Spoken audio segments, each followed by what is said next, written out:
Hey guys, it's Brandon, aka B.Rich Beauty, aka your beauty best friend. Happy Monday, y'all! Prince Harry's attending his grandfather's funeral, and Vin Diesel and his bodyguards are getting real aggressive in these streets of Dominican Republic. We're talking about that and a lot more. You know what to do. Grab your tea, grab your beverage, let go.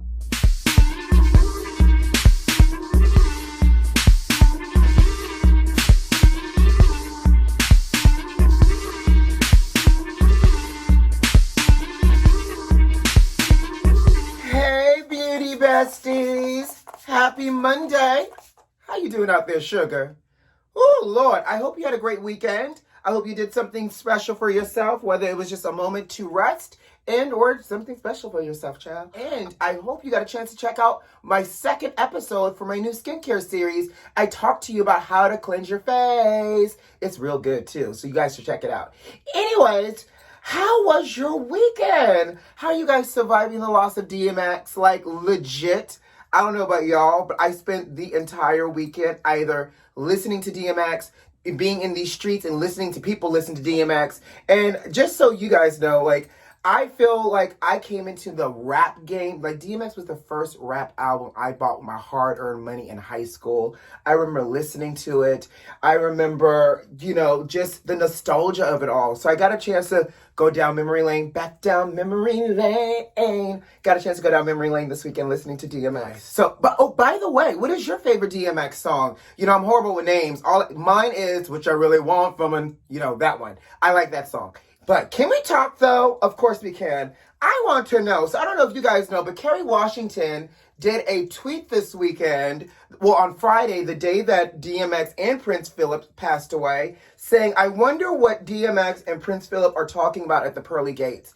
Why is the internet so petty and so sensitive? Do y'all not know they got all up in their purse, Mary Poppins' bag of feelings, and was so upset with Kerry Washington in this tweet?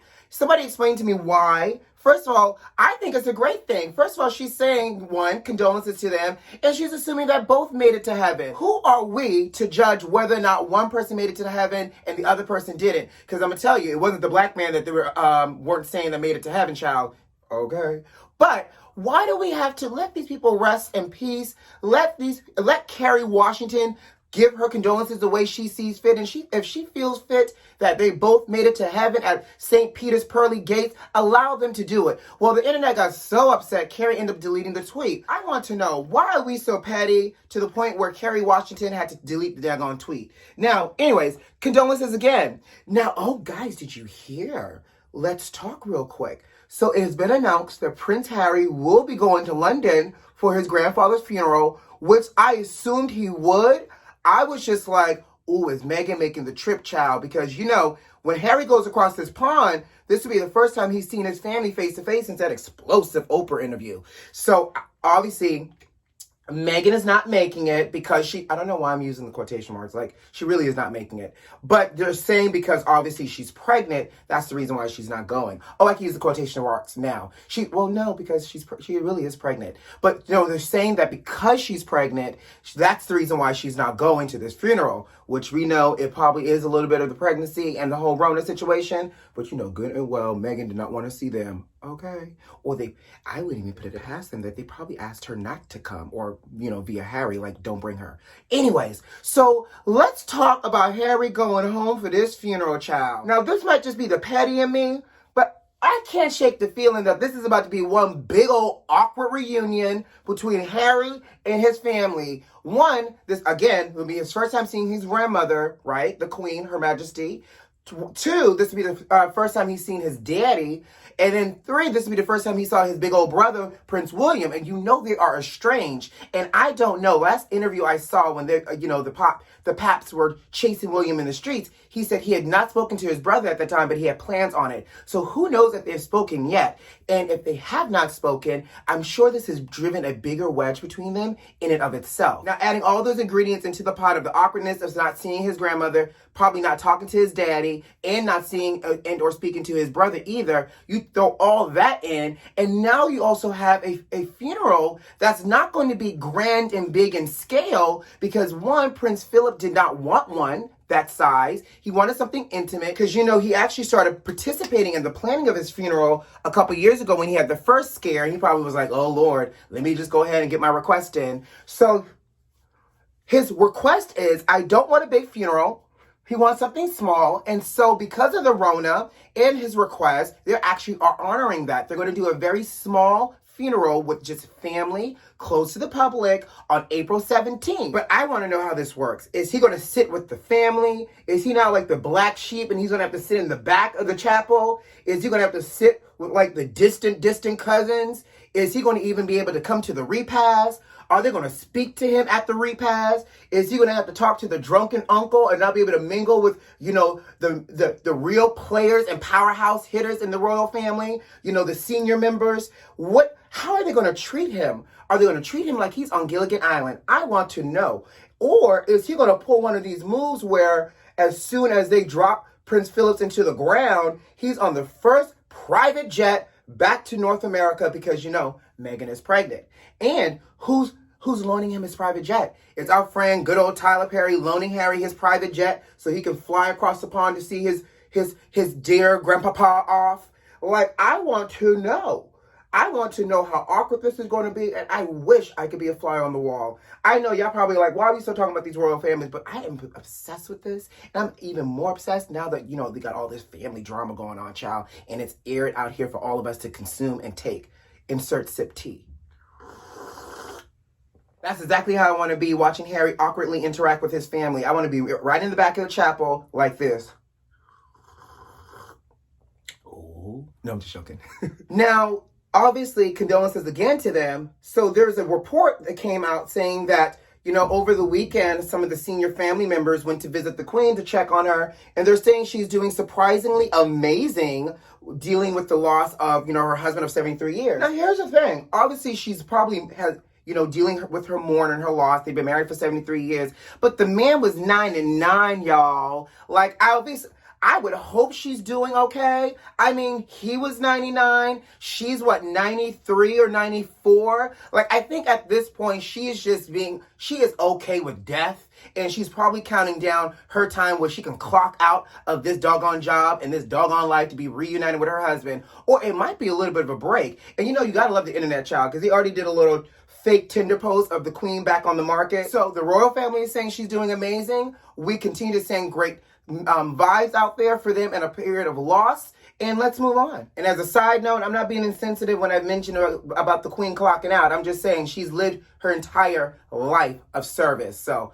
I'm being quite respectful. I meant it from a good place. But let's talk about Vin Diesel. Vin Diesel got his Dominican Republic neighbors upset with him in these streets and his 12 bodyguards. That's right, 12. Sir, Vin, Mr. Diesel, why do you have 12 bodyguards?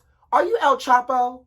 Are you the president? Not even Beyonce has 12 bodyguards, and she's Beyonce.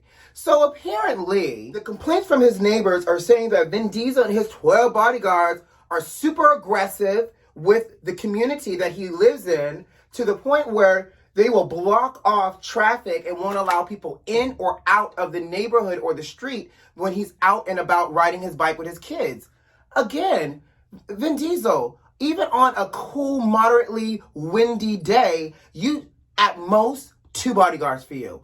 I'm trying to figure out why you need 12 bodyguards to shut down the streets. And so that is the issue that his neighbors are having. He has 1, too many bodyguards. I mean, you are Vin Diesel. 2, they're complaining that in LA, where, you know, he's from and where he lives, you will not be able to get away with these antics and behaviors of shutting down the street and acting like you own the neighborhood. So they have complaining about Vin Diesel. Vin Diesel have heard the complaint, and his logic and his rationale and excuse is the fact that he was trying to pass out Easter baskets, honey, for the kids in the neighborhood. He and his family were passing out Easter baskets, and because of that, he needed the extra protection. He also went to say that even though there are 12 bodyguards, they're all 12 Dominican bodyguards, and, you know, this is his way of also creating jobs for people in Dominican Republic. I'm all here for creating jobs, Mr. Vin, Mr. Diesel, but do you really need 12? And do you really need to shut things down while you're out and about moving around? Like, again, you're not writing legislation, sir, and you're not saving the world one nuclear code at a time. So I need to figure out why you got good old 12 bodyguards shutting down the streets so you and your kids can ride a bike and also pass out Easter baskets, sir, on a good old Easter Sunday. Okay? He didn't rise so you can have 12 bodyguards just to shut things down. Okay? Ooh, let's follow up. So you know on Friday I talked about how Miss World Caroline Jury had ripped the crown off of Miss Sri Lanka head, honey, and gave her injuries. Well, baby, Miss World has renounced her crown. She's given it up. She said that she stands firmly in what she believes in and that you should follow rules and that you can't find loopholes just to make the rules fit to you. So she has given up her crown. But do you not know they actually arrested her? I did not know. And I was just joking. I was like, y'all need to arrest her and sue her. But apparently the local officials arrested her and charged her with simple hurt and criminal cause on April 8th. Obviously, she posted bail and bond and all the other great stuff, and she's out, honey. But baby, she got arrested. Now she got a rap sheet. Now let's see if Miss Sri Lanka actually sues her for the public embarrassment of it all. You know, the unmitigated gall of it all. So Tyler Perry is bringing the Madea character back to the television screen. I know, but here's the thing. Because I got a little nervous when I saw this too. He's doing a Madea prequel of following Mabel, because that was her real name, right? Her government name. He's following Mabel in Atlanta in her 20s as she was a young, fiery, irresistible woman. So obviously he can't play this role.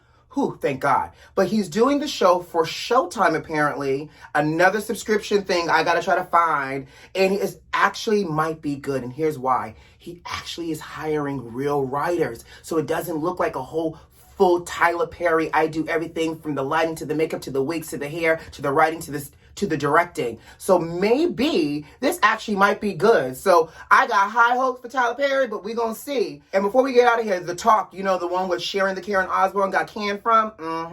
It comes back today. So if you're a Talk fan, it is back today. And they're starting this episode off with a conversation about race and healing. Of course. Ooh, innovative. But you know what? People need to hear it because I'm telling you, at some point, people cannot continue to do these antics and not think there are repercussions. So if you love The Talk, watch it today because it's back. And on that note, I gots to go. Guys, you know what to do. Subscribe to the channel if you like this video if you like, and leave me a comment. Most importantly, check them notifications and make sure they're turned on.